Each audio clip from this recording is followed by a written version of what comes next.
Payg'ambarimiz sollallohu alayhi vasallam aytdilar: ahboblarimni, ya'ni qalbimga mahbub bo'lgan ummatlarimni ko'rishlikka mushtoq bo'ldim dedilar.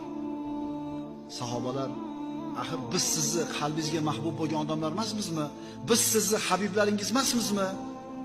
Rasul aytdilar: sizlar meni ashoblarimsizlar, ham suhbatlarimsizlar. Mening mahbublarim, mening ahboblarim oxir zamonda kelishadi. Ulardan dinini mahkam ushlagan odam xuddi cho'g'ni ushlagan odamdek bo'lib qoladi. Ularning ajri 70 ta odamning ajrichalik bo'ladi.